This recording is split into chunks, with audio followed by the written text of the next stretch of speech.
আইসিডিএসের আরও একটি ক্লাসে তোমাদের প্রত্যেককে স্বাগত।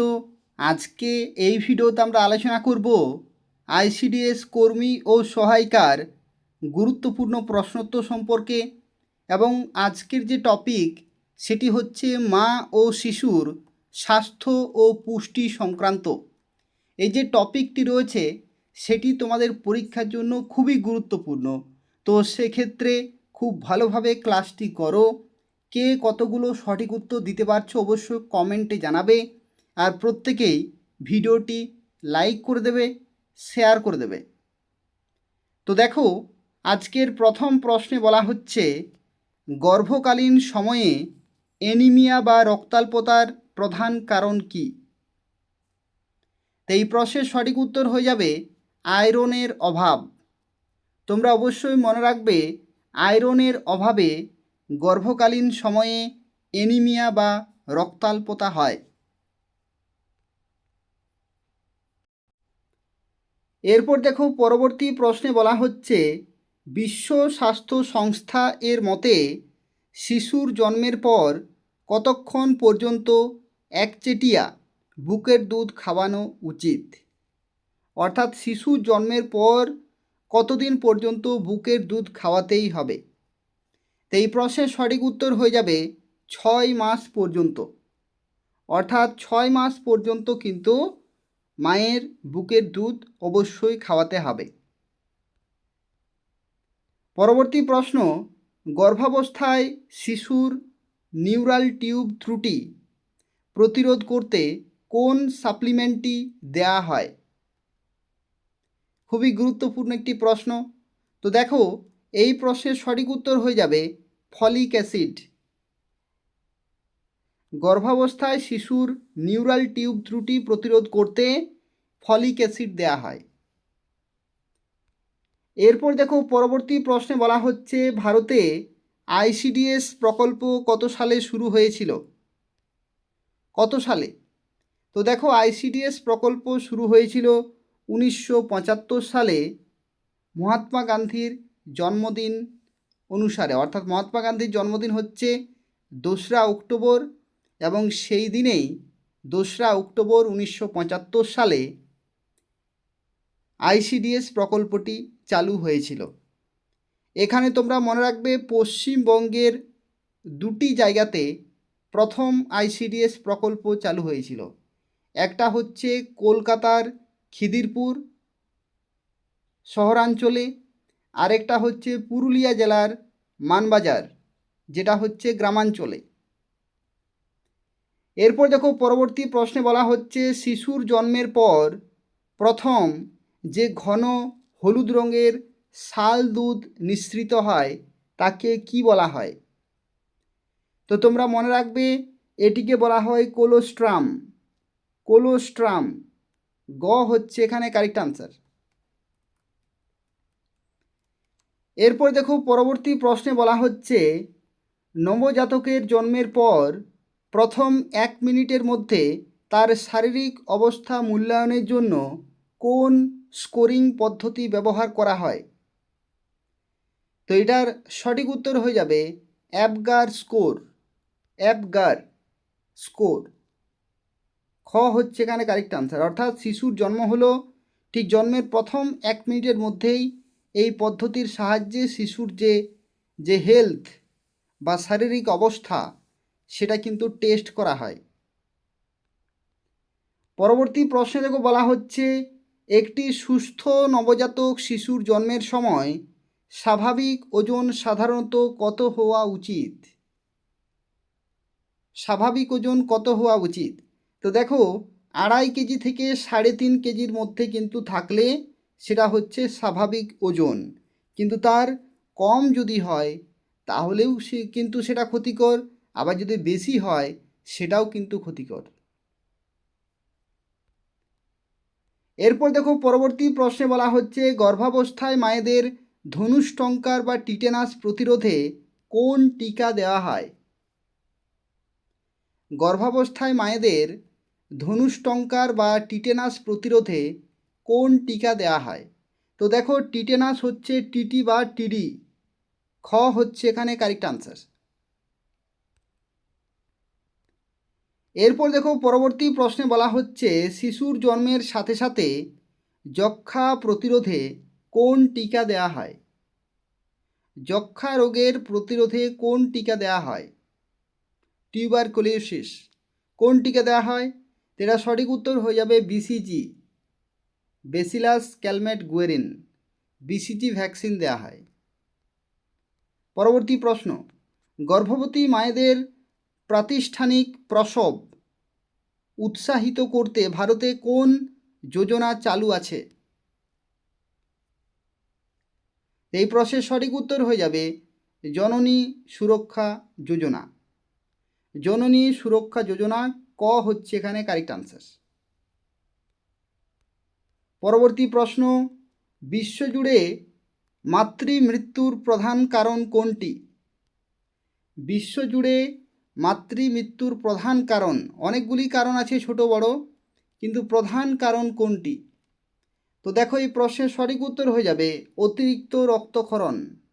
অতিরিক্ত রক্তক্ষরণ কিন্তু একটা প্রধান কারণ মাতৃমৃত্যুর। পরবর্তী প্রশ্ন, শিশুর রিকেটস রোগ প্রতিরোধে কোন ভিটামিন অপরিহার্য?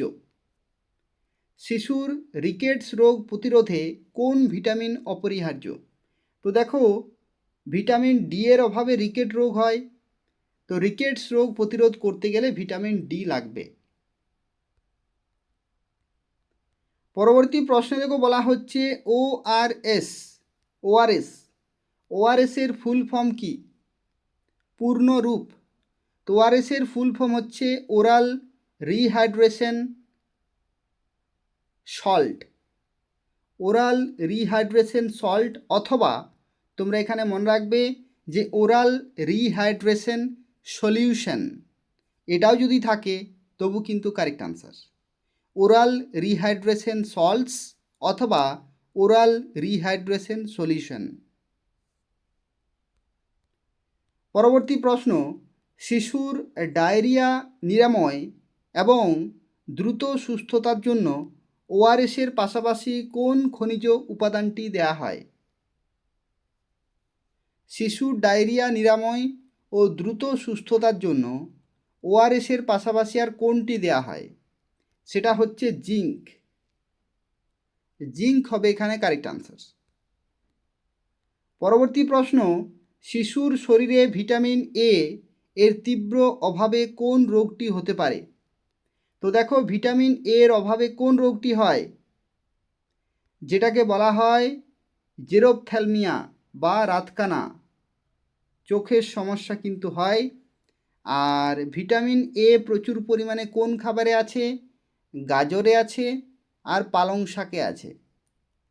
গাজর পালং শাক যদি নিয়মিত খাওয়া যায় তাহলে চোখের সমস্যা কিন্তু কম হয়।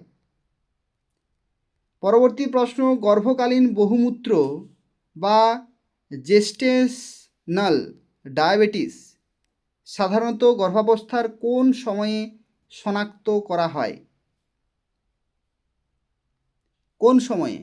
এটা হচ্ছে 24তম থেকে 28তম সপ্তাহে।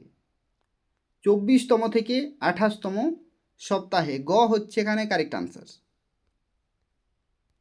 পরের প্রশ্নে বলা হচ্ছে নবজাতক শিশুর রক্তক্ষরণজনিত সমস্যা রোধ করতে জন্মের পর কোন ভিটামিনের ইনজেকশন দেয়া হয়? নবজাতক শিশু রক্তক্ষরণজনিত সমস্যা রোধ করতে জন্মের পর কোন ভিটামিনের ইনজেকশন দেয়া হয়? তো এই প্রশ্নের সঠিক উত্তর হয়ে যাবে ভিটামিন কে। ভিটামিন কে, গ হচ্ছে এখানে কারেক্ট আনসার।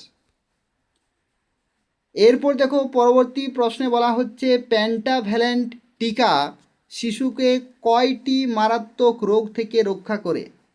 তো দেখো যেহেতু ভাষাটি আছে পেন্টাভ্যালেন্ট, তাই তোমরা মনে রাখবে 5টি গুরুত্বপূর্ণ রোগ থেকে কিন্তু প্রতিরোধ করতে সাহায্য করে। এবং সেই রোগগুলি কি কি? সেই রোগগুলি হচ্ছে diphtheria, pertussis, tetanus, hepatitis B এবং হিভ। এই যে 5টি মারাত্মক রোগ, এই রোগগুলি থেকে কিন্তু রক্ষা করে পেন্টাভ্যালেন্ট ভ্যাকসিন। এরপর দেখো পরবর্তী প্রশ্নে বলা হচ্ছে অতি কম ওজনের শিশুদের তাপমাত্রা স্বাভাবিক রাখতে মায়ের বুকের সাথে জড়িয়ে রাখার পদ্ধতিকে কি বলা হয়? কি বলা হচ্ছে? অতি কম ওজনের শিশুদের তাপমাত্রা স্বাভাবিক রাখতে মায়ের বুকের সাথে জড়িয়ে রাখার পদ্ধতিকে কি বলা হয়? অর্থাৎ কোনো শিশুর যদি কম ওজন থাকে, খুবই কম ওজন, তাহলে মায়ের বুকের সাথে জড়িয়ে রাখার যে পদ্ধতি সেটাকে কি বলা হয়? তো দেখো এই পদ্ধতির নাম হচ্ছে ক্যাঙ্গারু মাদার কেয়ার, যেটাকে বলা হয় KMC, ক্যাঙ্গারু মাদার কেয়ার পদ্ধতি। এরপর দেখো পরবর্তী প্রশ্নে বলা হচ্ছে প্রসবের পর কতদিনের সময়কালকে পিউরপেরিয়াম বা প্রসবোত্তর সময় বলা হয়? প্রসবের পর কতদিনের সময়কালকে বলা হয়? তো দেখো এই প্রশ্নের সঠিক উত্তর হয়ে যাবে 42 দিন বা 6 সপ্তাহ। 42 দিন বা 6 সপ্তাহ হবে এখানে কারেক্ট আনসার। পরবর্তী প্রশ্ন, শিশুর তীব্র প্রোটিনের অভাবে কোন রোগটি দেখা যায় যাতে শরীরে পানি বা জল জমে যায়? এটা সঠিক উত্তর হয়ে যাবে কোয়াশিওরকর। তোমরা মনে রাখবে কোয়াশিওরকর হচ্ছে এখানে কারেক্ট আনসার। এরপর দেখো গর্ভবতী মহিলাদের প্রস্রাবে প্রোটিনের উপস্থিতি এবং উচ্চ রক্তচাপ থাকলে সেই অবস্থাকে কি বলা হয়? গর্ভবতী মহিলাদের প্রস্রাবে প্রোটিনের উপস্থিতি এবং উচ্চ রক্তচাপ থাকলে সেই অবস্থাকে কি বলা হয়? তো দেখো এই প্রশ্নের সঠিক উত্তর হয়ে যাবে প্রি এক্লাম্পসিয়া। ক হচ্ছে এখানে কারেক্ট আনসার। এরপর দেখো পরবর্তী প্রশ্নে বলা হচ্ছে ভারতের জাতীয় টিকাকরণ সূচি অনুযায়ী শিশুকে প্রথম হাম ও রুবেলা টিকা দেয়া হয় কবে? শিশুকে প্রথম হাম ও রুবেলা টিকা, যেটাকে বলা হয় MR টিকা, কবে দেয়া হয়? এই প্রশ্নের সঠিক উত্তর কি হবে? তো দেখো এই প্রশ্নের সঠিক উত্তর হয়ে যাবে 9 মাস পূর্ণ হলে, অর্থাৎ 9 থেকে 12 মাসের মধ্যেই কিন্তু দেয়া হয়। পরবর্তী প্রশ্ন, একজন পূর্ণ গর্ভবতী মায়ের স্বাভাবিক গর্ভকাল সাধারণত কত সপ্তাহ ধরা হয়? খুবই গুরুত্বপূর্ণ, অর্থাৎ স্বাভাবিক যে গর্ভকাল সময় সেটা কত সপ্তাহ? তো দেখো এই প্রশ্নের সঠিক উত্তর হয়ে যাবে 37 থেকে 42। 37 থেকে 42 সপ্তাহ।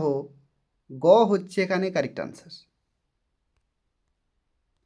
পরবর্তী প্রশ্ন, শিশুর জন্মের কতদিনের মধ্যে হওয়া মৃত্যুকে নবজাতকের মৃত্যু বা নিওনেটাল মর্টালিটি বলা হয়? কি হবে কারেক্ট আনসার? তো দেখো এই প্রশ্নের সঠিক উত্তর হবে 28 দিন। খ 28 দিন হচ্ছে এখানে কারেক্ট আনসার। এরপর দেখো পরবর্তী প্রশ্নে বলা হচ্ছে গর্ভাবস্থায় ফলিক অ্যাসিডের দৈনিক প্রয়োজনীয় মাত্রা কত? গর্ভাবস্থায় ফলিক অ্যাসিডের দৈনিক প্রয়োজনীয় মাত্রা কত? দৈনিক প্রয়োজনীয় মাত্রা অর্থাৎ প্রতিদিন কত দরকার? তো প্রতিদিন দরকার 400 মাইক্রোগ্রাম। 400 মাইক্রোগ্রাম। খ হচ্ছে এখানে কারেক্ট আনসার। পরবর্তী প্রশ্ন দেখো, শিশুর মস্তিষ্কের সঠিক বিকাশ এবং থাইরয়েড হরমোন তৈরির জন্য গর্ভবতী মায়ের খাদ্যে কোন খনিজ উপাদানটি থাকা জরুরি? কোন খনিজটি? তো দেখো এই প্রশ্নের সঠিক উত্তর হয়ে যাবে আয়োডিন। আয়োডিন, গ হচ্ছে এখানে কারেক্ট আনসার। এরপর দেখো পরবর্তী প্রশ্নে বলা হচ্ছে কোনো শিশুর বৃদ্ধি ও পুষ্টির অবস্থা নিয়মিত ট্র্যাক করার জন্য কোন চার্ট বা গ্রাফ ব্যবহার করা হয়? কি হবে কারেক্ট আনসার? তো দেখো, সেই চার্ট বা গ্রাফকে কি বলা হয়? সেটাকে বলা হয় গ্রোথ চার্ট। গ্রোথ চার্ট ক হচ্ছে এখানে কারেক্ট আনসার, বা রোড টু হেলথ কার্ড। পরবর্তী প্রশ্ন, আইসিডিএস কেন্দ্রে শিশুদের যে পরিপূরক পুষ্টি দেওয়া হয় তাকে কি বলে? আইসিডিএস কেন্দ্রে শিশুদের যে পরিপূরক পুষ্টি দেওয়া হয় সেটাকে কি বলা হয়? তো দেখো, সেটার নাম হচ্ছে টিএইচআর। টিএইচআর অর্থাৎ টেক হোম রেশন বা এসএনপিও কিন্তু বলা হয়। এসএনপির ফুল ফর্ম কি? এসএনপির ফুল ফর্ম হচ্ছে সাপ্লিমেন্টারি নিউট্রিশন প্রোগ্রাম। পরবর্তী প্রশ্ন, প্রসবের পর প্রথম কয়েকদিন যোনিপথ থেকে যে তরল বা রক্ত মিশ্রিত যে স্রাব নির্গত হয় তাকে চিকিৎসা বিজ্ঞানের ভাষায় কি বলা হয়? এটাকে বলা হয় লচিয়া, LOCHIA। এটা কেন হয়? তার কারণ হচ্ছে জরায়ুর যে স্বাভাবিক অবস্থা, সেই স্বাভাবিক অবস্থা ফিরে পাওয়ার জন্য এটা প্রথম কয়েকদিন হয়। এবং এই যে ঘটনা, এটা হচ্ছে স্বাভাবিক একটি ঘটনা, যেটাকে চিকিৎসা বিজ্ঞানের ভাষায় লচিয়া নাম দেওয়া হয়েছে। ঠিক আছে, এই হচ্ছে 30টি গুরুত্বপূর্ণ প্রশ্ন উত্তর তোমাদের আইসিডিএস কর্মী ও সহায়িকার পরীক্ষার জন্য। তোমরা নিয়মিত ক্লাসগুলি করবে, তাহলেই 70+ নম্বর তোমরা পাবে। এই চ্যানেলটি তোমরা প্রত্যেকেই সাবস্ক্রাইব করে রাখো, প্রত্যেকেই নিয়মিত ক্লাসগুলি করবে, নিয়মিত চ্যানেলটি ফলো করবে। যা কিছু প্রশ্ন উত্তর আমি তোমাদের দিচ্ছি, প্রত্যেকটি প্রশ্ন খুব ভালোভাবে প্র্যাকটিস করবে, বারবার দেখবে, তাহলেই কিন্তু মনে থাকবে। ঠিক আছে, নিয়মিত ক্লাসগুলি করবে। সমস্ত গুরুত্বপূর্ণ প্রশ্ন উত্তর আমি তোমাদের পরীক্ষার জন্য শেয়ার করে দেব। ভিডিওটি লাইক করে দেবে, শেয়ার করে দেবে। ধন্যবাদ।